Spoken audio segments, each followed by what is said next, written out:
ಹಲಾಲ್ ಮಾಂಸಕ್ಕೆ ಪ್ರತಿಯಾಗಿ jhatka cut mutton chicken ಆನ್ಲೈನ್ಗೂ ಕೂಡ ಎಂಟ್ರಿ ಕೊಟ್ಟಿದೆ ಜಟ್ಕಾ ಕಟ್ ಮಾಂಸ. ಯುಗಾದಿ ಹೊಸ ತೊಡಕಿಗೆ ಜಟ್ಕಾ ಕಟ್ ಮಟನ್ ಈಗ ಎಂಟ್ರಿ ಕೊಡ್ತಾ ಇರುವಂಥದ್ದು ಗಮನಿಸ್ತಾ ಇದ್ದಾರೆ. ಈಗ ಆಲ್ರೆಡಿ ರಾಜ್ಯದಲ್ಲಿ ಹಲಾಲ್ ವಿಚಾರಕ್ಕೆ ಸಂಬಂಧಪಟ್ಟಂತೆ ಬಾಯ್ಕಾಟ್ ಹಲಾಲ್ ಅನ್ನುವಂಥದ್ದು ದೊಡ್ಡ ಮಟ್ಟದಲ್ಲಿ ನಡೀತಾ ಇದೆ. ಅಭಿಯಾನ ರಾಜ್ಯದಾದ್ಯಂತ ನಡೀತಾ ಇರುವಂಥದ್ದು. ಅದಕ್ಕೆ ಪರ್ಯಾಯವಾಗಿ ಜಟ್ಕಾ ಕಟ್ ಅನ್ನ ಯೂಸ್ ಮಾಡಿ ಅಂತ ಈಗ ಆಲ್ರೆಡಿ ಅದನ್ನು ಕೂಡ ಮಾತನಾಡ್ತಾ ಇದ್ರು ಹಿಂದೂ ಪರ ಸಂಘಟನೆಯವರು. ಅದನ್ನು ಕೂಡ ಅಭಿಯಾನ ಮಾಡುವಂತ ಸಂದರ್ಭದಲ್ಲಿ ಹೇಳ್ತಾ ಇದ್ರು. ಈಗ ಜಟ್ಕಾ ಕಟ್ ಅಂಗಡಿಗಳಿಂದ ಹೋಮ್ ಡೆಲಿವರಿ ಸರ್ವಿಸ್ ಅನ್ನು ಕೂಡ ನೀಡಲಾಗ್ತಾ ಇದೆ. ಬೆಂಗಳೂರಿನ 8 ಕಡೆಗಳಲ್ಲಿರುವಂಥ ಹೋಮ್ ಡೆಲಿವರಿ ಸರ್ವಿಸು ಮಿಮೋ, ಬಿಗ್ ಬಾಸ್ಕೆಟ್, ಸ್ವಿಗ್ಗಿಯಲ್ಲೂ ಕೂಡ ಜಟ್ಕಾ ಕಟ್ ಮಾಂಸ ದೊರೆಯಲಿದೆ.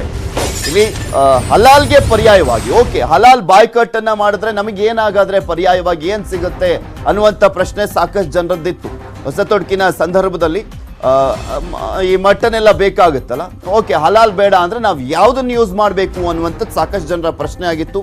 ಅದಕ್ಕೆ ಉತ್ತರ ಈಗ ಜಟ್ಕಾ ಕಟ್ ಮಟನ್ ಅನ್ನ ಆನ್ಲೈನ್ ಸರ್ವಿಸ್ ಅಲ್ಲೂ ಕೂಡ ನೀಡಲಾಗ್ತಾ ಇದೆ.